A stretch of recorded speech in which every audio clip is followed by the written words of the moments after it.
अभी सुन रहे हैं Sandhya entertainment.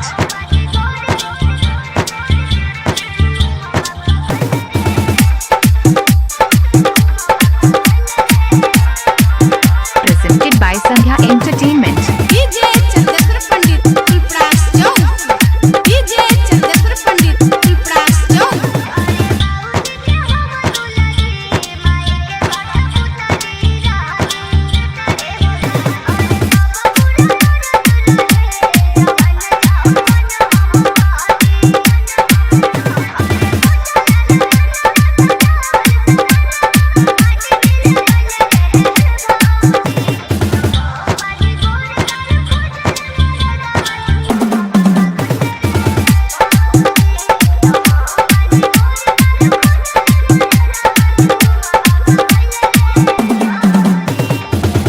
Presented by Sandhya entertainment.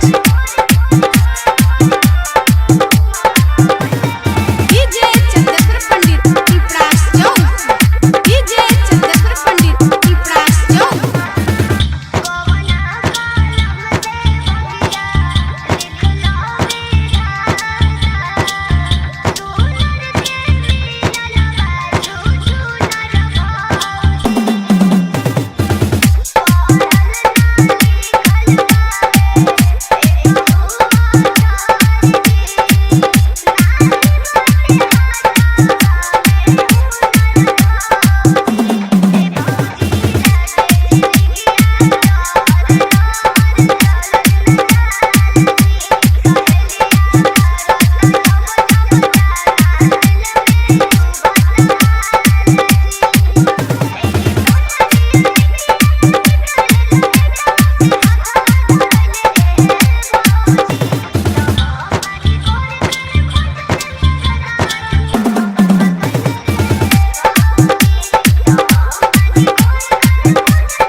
DJ Chandrashekhar Pandit Piparas Chowk.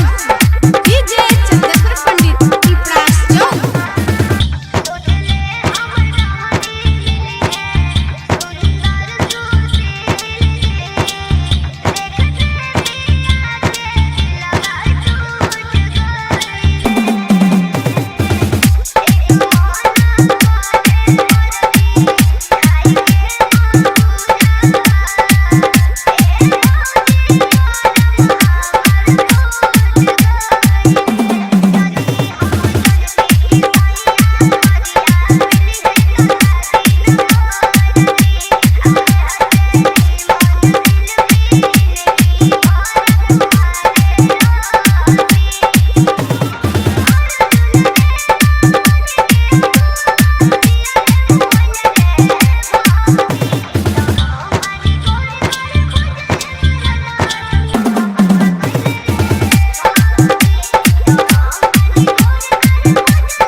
यदि आप चाहते हैं संध्या एंटरटेनमेंट के सभी ऑडियो वीडियो देखें तो चैनल को सब्सक्राइब जरूर करें और बेल आइकन को दबाना ना भूलें।